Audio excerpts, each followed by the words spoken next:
नाभिकांबाबतच्या वक्तव्यावरून छगन भुजबळ यांनी सारवासारव केली आहे। पंढरपुरातील घटनेवरून मी फक्त प्रतिसवाल उपस्थित केला असं भुजबळ म्हणाले। माझं वक्तव्य तोडून मोडून दाखवलं आणि ते फक्त गावापुरता होतं असं स्पष्टीकरण यावर छगन भुजबळ यांनी दिलं आहे।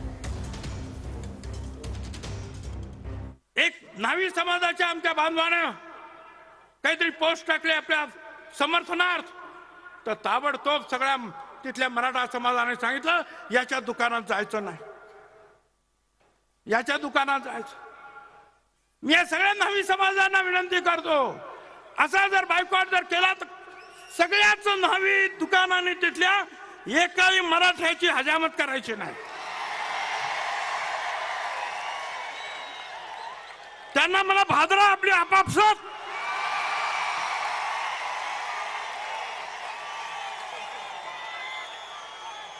त्या गावामध्ये एका नाभिक समाजाच्या दुकानदाराने पोस्ट टाकली म्हणून मराठा समाजातील त्या गावातील मराठा समाजाने सांगितलं या दुकानावर बहिष्कार टाका, कुणीही या दुकानात जायचं नाही।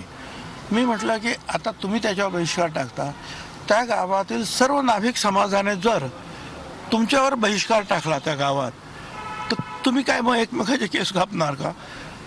हा माझा प्रतिसवाल होता। काय त्या गावापुरतं हे सगळं प्रकरण होतं, ते जनरलाइज नव्हतं, ते सगळ्यांकडे घ्यायची काही आवश्यकता सुद्धा नव्हती। पण ते त्याला जे आहे तोडून मोडून जे आहे ते सगळीकडे जे प्रसारित करण्यात येत आहे। नाही बांधव, उद्याच्याला आम्ही आव्हान करतो नाही बांधवाला सगळ्या, तुम्हाला जर प्रत्येक घरातल्या माणसाला नोकरी देत असला ना, नका करू आमच्या घ्याट्याच्या गुण नोकऱ्या सगळ्या, आणि ते नाही दिला त्याचं थुतारच देत ठेवण्याखाली। अरे आपलं चांगलं चाललंय राव, कशाला आमच्या जाती तेढ निर्माण करतो? आमचं गोरगरिबांचं, नावी बांधवांचं, ओबीसी बांधवांचं, मराठ्यांचं चांगलं आहे गाव लेवलवर। तू कशाला माणसं अंगावर घालतो एकामेकाच्या? तू काय देणार आहे त्यांना? 10 रुपयाचा बाजार देणार आहे का एखादी बार घेऊन?